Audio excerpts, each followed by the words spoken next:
aho niho ikibazo kiri mu bukristo, ntago abantu bizi wo Kristo utanga ubugingo.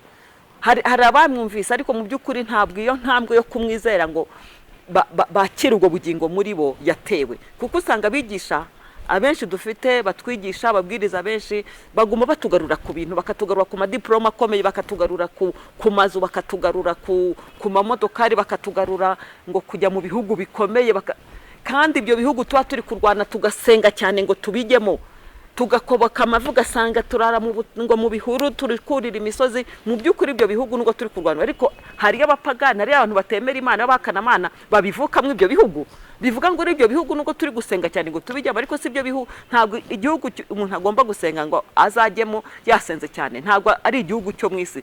Inshuti bakunzi ba Iyobokamana TV, turabasubije mu izina rya Yesu Kristo. Ni kwa kundi mumenyere ko tugera gutya tukazana abantu batandukanye, maze tukabasha gufatikanya iri vuga butumwa. Murabona ko turi kumwe rero n'umutumirwa wacu, no mubwiriza mwiza w'ijambo ry'Imana, aniwe tugiye gufatikanya kugira ngo akubwire iki Imana imukize ku mutima. Ni munyemerere dutangire tumusuhuza, tumuhereze ikaze ku Iyobokamana TV. Mwiriwe neza kandi muraho murakomeye? Muraho neza. Amakuru ni meza cyane. Tuguhaye ikaze ku Iyobokamana TV. Murakoze. Muratangirana no kwibwira abantu badukurikiye kugira bamenye ngo tugiye kubana nande muri iri vuga butumwa. Okay. Nitwa Murekatete Françoise. Ndi umwe mu bantu Imana yizeye ikabahishurira umwana wayo, nanjye bikampesha kuba umwana wayo nyine. Ngira ngo ni byiza cyane. Umwana w'Imana. Yego, byameshe ko umwana w'Imana guhishurirwa Kristo. Niko bimeze. Ngira ngo mwabyumvishe rero turi kumwe n'uyu mumama, no mumama nibyo? Yego, no mama mukuru umukecuru. Mama ndi. Bamwita Mama Gadi. Mama Gadi. Okay. Niwe rero tugiye gufatikanya muri iri vuga butumwa. Ndatinze reka muhereze uyu mwanya kugira ngo atugezeho ijambo ry'Imana uko Imana yari mukize ku mutima. Yenda basuhuje mwese abakunzi b'Iyobokamana TV, ari abari mu Rwanda n'abari mu mahanga, abumva ururimi rwacu rw'Ikinyarwanda, mwese ndabasuhuje mu izina rya Yesu. Nkuko mubyumva nyine ni Iyobokamana TV, no kuvuga ngo ni imyizerere ishingiye kuri Bibiliya cyangwa imyizerere ya Gikristo. Nari maze rero kwivuga izina kandi mvuga ko hashingiwe ku by'Imana yagambiriye no ku gitambo cya Kristo, nanjye nabyize bikampesha kuba umwana wayo. Ubwo rero kuba umwana w'Imana nk'umuntu uri mu rugo, nanjye Imana yangize umuvugizi wayo, kandi nibaza ko abana bose bavuka muri urwo rugo baba babasha kuruvugira. Ni muri ubwo buryo numva nanjye nshaka ko tuganira. Maze imyaka myinshi bambe nanavutse mbona ndi mu myizerere ya Gikristo, ariko ubu byo mvuga cyangwa uko ngenda ntago biterwa no kubivuka no nakavukire kanjye k'umubiri, uretse ko nsanga abanyarwanda hafi ya bose abenshi cyane bavukiye mu myizerere ya Gikristo, nuko wenda bamwe bagenda babireka. Ariko uyu munsi ngiye kuvuga ngewe iby'igitangaza cyambayeho. Ibyo ngiye kuvuga ni bijyanye n'itangaza yambaye, ntago ngiye gutanga ubuhamya, ariko inyigisho ndatanga niziyanye n'iryo vuko rya kabiri ryambayeho, nubwo tutavuze ku ivuko uyu munsi. Maze igihe rero nkunda kumva ababwiriza benshi, tujya no mu nsengero zinyuranye, ariko nanjye nk'umwana w'Imana uvuka mu rugo rw'Imana nkakomeza nibaza se inyigisho ibibwiriza biriho nabyo nkumva ku rwego rwabyo ni byiza, ariko mbona hari ahandi hantu dukwiye kwinjira. Hano dukwiye kwinjira nuko mbona ahantu henshi abantu benshi abo tuganira, abo duhura, numva igihe cyose ubukristo dushaka kubugusha ku bintu, tukaba abakristo ariko bigusha ku by'umubiri, bigasa nkaho kubona ibintu byo mu isi bifatika ari nkawo murage Imana yahaye abakristo. Ngewe rero ku rwanjye ruhande nkaba mbona atari ko bimeze. Mbona koko ibifatika by'umubiri Imana ibitanga, ariko si wo murage, kuko n'ijambo ry'Imana rivuga ko ivubira ababi n'abeza imvura. Nkavuga ngo rero ibi bintu dukunda kubitangamo n'amashimwe, kandi ko bari amashimwe meza anashyushye, ariko mbona atari yo ntumbero Imana yari igendere, kuko ari ibyo abakire ba mbere bajya baba ari abakristo cyangwa abantu babana n'Imana cyane cyangwa abantu basenga cyane. Ariko ngiye nkurikije nkareba muri quartier ntuyemo, nkareba mu mudugudu, mu kagari, mu murenge no mu karere, yewe no ku ntara n'igihugu, sinjya mbona abakire ba mbere dufite, abatunze ibintu bifatika ba mbere ari abantu b'abanyamasengesho ba cyane. Oya, niyo habayeho nk'ibinyamakuru bijya bikora ibyegeranyo ku rwego rw'isi, ntago njya mbona abo bantu aribo baje mu ba mbere. Kubw'ibyo rero byatumye ntekereza cyane, ndetse ndeba n'imibereho ya Yesu ukuntu yabanye n'abigishwa be mu isi, ariko mbona ibintu byarangaga ubutunzi bw'icyo gihe biranga umukire w'icyo gihe ntabyo yabasigiyeho, kuko nk'abakire ba mbere, abakire b'icyo gihe bagendaga ku hari abantu bo muri biriya bihugu iterambere ryari ririho ntabwo ryari imodoka, yari amafarashi, ariko abakire n'abanyacyubahiro bagendaga ku mafarashi y'imyeru. nkabona rero ko yiba uwo murage ari wo Imana iba ishaka kuduha, Yesu yari kusigira nk'abigishwa be buri wese nibura amafarashi abiri y'umweru n'andi asanzwe yo gukora ibindi bintu. Ibyo rero bimpa ibihamya bidakuka mu mutima wanjye ko icyo kintu atari cyo kibanze.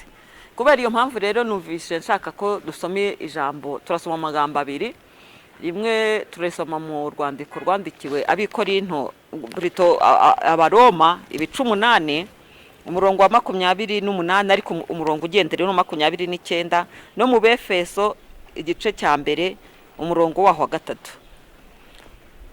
Mu baroma ibice urwandiko rwandikiwe abiroma ibice 8 umurongo wa 28 haravuga ngo kandi tuzi yuko kubakunda Imana byose bitaniriza hamwe kubazanira ibyiza aribo bahamagaye nk'uko Imana yabigambiriye. 29 haravuga ngo kuko abo yamenye kera yabatoranirije kera gushushanywa n'ishusho y'umwana wayo kugira ngo abifura muri bene se benshi. Dukurikije kino cyanditswe kubakunda Imana, iki ni cyanditswe abantu benshi bakunda gukoresha ngo byose batageza kumwazanira ibyiza, ariko ntabwo baba barebye aka gace kavuga ngo kubakunda Imana. Ni kubakunda Imana rero byose bifatanyiriza hamwe kubazanira ibyiza. Ikindi hano hepfo dusomye ngo abo Imana yamenye kera batoranirije kera gushushanywa n'ishusho y'umwana wayo kugira ngo abifura muri bene se benshi. Abo bantu ndi kuvuga n'abana b'Imana cyangwa abafite ubuhamya nyine ko ari abakristo, ari abana b'Imana. Ni ukuvuga ngo Imana yabatoranirije kera. Iyo usomye umurongo ntumenye kera ari ryari, kuko no mu myaka 3 ishize ni kera, no mu myaka 10 ishize ni kera, yewe no mu myaka 100 ni kera. Ntago tuzi niba ari muri myaka 100 ishize, ariko Bibiri tubwiye ngo ni kera. Reka dusome mu Befeso ibice 4 umurongo waho wa Abefeso, urwandiko rwandikiwe Abefeso nako igice cya mbere umurongo wa 3 uravuga ngo Imana y'umwami wacu Yesu Kristo niyo na se ishimwe kuko yaduhereye muri Kristo imigisha yose y'umwuka yo mu ijuru, kuko yadutoranirije muri we isi itararemwa kugira ngo tubabera tutariho umugayo imbere yayo. Ahangaha rero tubonye ko Imana yadutoranirije kera. Iyo kera bari batubwiye mu rwandiko rw'abaroma, hano mu Befeso barabidusobanuriye ko ari igihe isi yari itararema. Ni ukuvuga ngo nge nawe turi kumva iki kiganiro cyangwa tuzacyumva na nyuma yaha, isi itararemwa Imana yari yaragambiriye kuturema ikadukiza, ikaduha Kristo akadukiza, hanyuma ariko ngo intego ari ukugira ngo tubabera tutariho umugayo imbere yayo. Numva rero ngewe binyuranye n'intego abantu benshi usanga twarihaye z'ibyo dushaka kugeraho nk'abakristo. Hano ndi kuvugana n'abakristo n'abantu bafite bizerera muri Bibiliya, kuko usanga dugiraho intego nyinshi z'ibyo tuzageraho, ariko mbona intego Imana yaduhaye ariyo kubabera tutariho umugayo imbere y'Imana. Ni ibintu binyuranye n'ukuntu abantu babyizera, kuko cyangwa ukuntu abantu basigaye babifashe, kuko bisa nkaho ndi mu isi nkabyara, nkiga, nkashyingirwa, nkabyara n'abana nabo bagashyingirwa, tugatera imbere, bakiga mu mashuri meza, bakajya mu bihugu bikomeye bikize kurenza icyacu, aribwo wumva nabaye umukristo cyane. Ariko hano Bibiliya ntabwo ibimbwiye. Bibiliya imbwiye ngo Imana yaturemye dutoranya kera twebwe abahamya ko turi abana b'Imana kugira ngo Kristo tuzashushanywe nawe, Yesu nawe abifura muri bene se benshi. Ni ukuvuga ngo hakenewe itsinda mu isi risa nka Kristo, rikora nka Kristo. Itsinda mu isi risa nka Kristo, rigakora nka Kristo, rikagenda nka Kristo, ku buryo abantu batashoboye batemere n'ibya Kristo bareba iyo mibereho y'iryo tsinda, bareba imibereho y'iryo tsinda bakavuga bati aba bantu bashushanya urya muntu tujya twumva. Bitandukanye rero no kuvuga ngo umuntu asenge cyane abona imodokari, kuko umuntu arayibona. Nagiye ngerageza kuganira n'abantu mbona bansumbije nk'ubuzima, iyo mbarebye kuva kera nkiri umwana, nkabona nk'umukobwa, nkabona n'umukire, nkabona afite akazi, nkibaza niba ko nta kibazo afite. Ariko nagiye nsanga ubushakashatsi bwose nakoze, nagiye nsanga nigaruka ngasanga ninjye udafite ibibazo. Nkareba ufite imodokari nziza, nakurikirana ngasanga mu buzima bwe afite ibibazo, ngasanga umudamu usa neza ugenda mu modokari nziza, ufite abana beza, wamukurikirana rero nigeze mbaza akambwira ati aba bana uri kureba niba rubizi ko ngiye kubata. se kubera icyo ugiye kubata ati kubera ko sinkibona ubwiza bwabo kubera ukuntu mbanye na papa wabo, ntabwo nzi niba umubi ari se cyangwa niba ari uwo mumama, ariko icyo ndi gushaka kuvuga ni uko kubura amahoro, kandi ibyo bintu abifite ni uko kubura amahoro. Iyo nzu nziza ayirimo niyo modokari nziza ayigendamo, binyuranye rero niwo mugambi rero w'Imana. Umugambi w'Imana ni uko umwana w'umuntu abaho yumva anyuzwe n'Imana. Umuririmbyi ijana n'icyenda mu gitabo Abaporoso bakunda gukoresha twita icyo gushimisha avuga ngo nyuzwe n'ubushuti bwo mu ijuru. Nicyo kintu gitanga ihumure mu isi, ni ukubaho tunyuzwe n'ubushuti bwo mu ijuru, ni ukubaho twumva Yesu aduhagije. Ariko mu by'ukuri ubukristo dufite mu iyi minsi ntabwo ariko bumeze. Umuntu abahangayitse, umuntu kugeza ubwo ubona abakristo bahangayitse, umuntu akanhangishwa akahangayika kugeza ubwo ahangayika ngo umwenda ugasanga umuntu w'umukristo arahangayitse, yabonanye umwenda runaka, umuntu runaka ngo mu rusengero. Harabona igeze mpitaho hariya mu mujyi munsi y'iriya nzu ndende yo mu mujyi, iriya ndende yaje nyine hariya kuri ya sitasiyo hari iva muri quartier commercial, bavuye kugura telefone, bari abana b'abajene b'abakobwa. Numva umuntu bapinganwe nawo mu kuyigura ari nka pasiteri wabo. Mu by'ukuri byo ntabwo ari ubukristo, kuko usanga n'amasengesho turi gusenga dusaba Imana ibintu bifatika, ariko kugira ngo nitubona twemeza abo dusengana, kandi abo bantu dusengana tubita bene data. Rero ibyo Imana idukorera ni ukugira ngo Imana ihabwe icyubahiro, ntabwo ari ukugira ngo twemeze abandi. Ariko ubona ubukristo bw'iki gihe buguma buzenguruka ku bintu, ntabwo buharenga. N'ubukristo barabubwiriza, bakabwiriza ubukristo butuma umenya Kristo utanga ibintu, ntabwo ari Kristo utanga ubugingo. Rero Kristo arimo ibice, hari Kristo amateka yemeye, hari Yesu amateka yemeye nk'isi nyine ibasha kumwigisha mu mateka yaremeye ko yabayeho. Hari na Yesu utanga imitsima. Abantu benshi rero mbona rero kuri iki Yesu w'umuhanuzi, kuko Yesu nk'umuhanuzi yakoze ibitangaza byinshi, abahanuzi nabo bari barakoze. Nta gitangaza urebye gishyashya Yesu yakoze abahanuzi batari barakoze. Ariko hari na Yesu utanga ubugingo, ni Yesu ba Petero bahishuriwe bakavuga ngo twakuvuga tukakujya he, ko ari we Kristo utanga ubugingo, natwe tukaba twarakwizeye. Aho niho ikibazo kiri mu bukristo, ntago abantu bizi wo Kristo utanga ubugingo. Hari abamwumvise, ariko mu by'ukuri ntabwo iyo ntambwe yo kumwizera ngo bakira ubwo bugingo muri bo yatewe. Kuko usanga bigisha abenshi dufite batwigisha, ababwiriza benshi baguma batugarura ku bintu, bakatugarura ku madiploma akomeye, bakatugarura ku mazu, bakatugarura ku mamodokari, bakatugarura ngo kujya mu bihugu bikomeye, kandi ibyo bihugu tuba turi kurwana tugasenga cyane ngo tubijyemo, tugakoboka amavu, ugasanga turara ngo mu bihuru, turi kurira imisozi. Mu by'ukuri ibyo bihugu nubwo turi kurwana, ariko hari abapagani, hari abantu batemera Imana, bakana Imana babivukamo ibyo bihugu. Bivuga ngo ibyo bihugu nubwo turi gusenga cyane ngo tubijyamo, ariko si ibyo bihugu. Ntabwo igihugu umuntu agomba gusenga ngo azajyemo yasenze cyane, ntabwo ari igihugu cyo mu isi, ni igihugu Imana iyobora, ni igihugu. Basi reka tuvuge ijuru, nubwo ngiye sigaye nshaka ko tuvuga ijuru, dukwiye kumanura tukabanza tukarebamo turi naha, hanyuma tukazaryimukiramo. Numva rero rwose abakristo bukwiye kongera gutera indi ntambwe, tukava ku bintu tukajya ku Mana, tukegera Imana, tukaba abana b'Imana, tukabwirwa iby'ubwami, tukigishwa iby'ubwami, kuko turi ibikomangoma, tukigishwa iby'ubwami, tukigishwa uko dutegekana na data, ho kwigishwa iby'ibintu, kandi dufite abantu batemera Imana, batanayizi, batemera ko inabaho, babitunze kuturusha.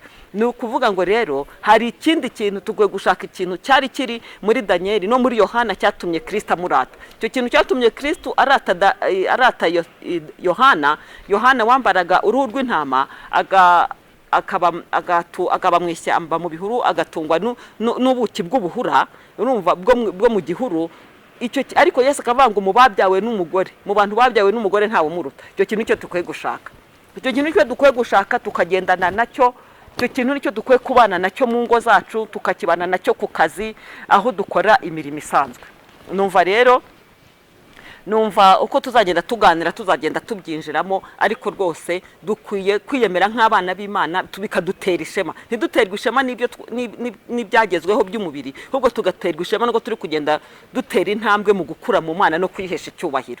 Kuko usanga hari intambara nyinshi mu bukristo, ugasanga abakozi b'Imana bari kurwana n'abo bita abayoboke, ngo wenda bakennye ntibaha amafaranga. Ariko mu by'ukuri uhamya kuri umukozi w'Imana, ntabwo ukwiye gushwana n'abakristo. Numva rero nasoreza hano kubw'iryo jambo, ibindi tuzagenda tubivugana. Nivuza amazina, natanga nimero yanjye nk'umuntu. Aho niho ikibazo kiri mu bukristo, ntabwo abantu bizi wo Kristo utanga ubugingo. hari abamwumvise ariko mu by'ukuri ntabwo iyo ntambwe yo kumwizera ngo bakira ubwo bugingo muri bo yatewe, kuko usanga abigisha abenshi dufite batwigisha ababwiriza benshi baguma batugarura ku bintu, bakatugarura ku madiploma akomeye, bakatugarura ku mazu, bakatugarura ku mamodokari, bakatugarura ngo kujya mu bihugu bikomeye, kandi ibyo bihugu tuba turi kurwana tugasenga cyane ngo tubijyemo, tugakoboka amavu ugasanga turara ngo mu bihuru turi kurira imisozi. Mu by'ukuri ibyo bihugu nubwo turi kurwana, ariko hari abapagani, hari abantu batemera Imana, bakanamana babivukamo ibyo bihugu, bivuga ngo ibyo bihugu nubwo turi gusenga cyane ngo tubijyamo, ariko si ibyo bihugu. Ntabwo igihugu umuntu agomba gusenga ngo azajyemo yasenze cyane, ntabwo ari igihugu cyo mu isi. Reko ndi umuvugizi w'Imana, ariko mfite na kampani nkorera, kuko ngiye numva ndashaka kuba umuvugizi w'Imana ugenda usaba n'abantu, ahubwo numva nakoresha amaboko yanjye kugira ahubwo ngo nanjye ntungishe benshi, nkenure benshi, niko Bibiliya nkenura abandi. Rero nimero yanjye ni 250, no guteranya 250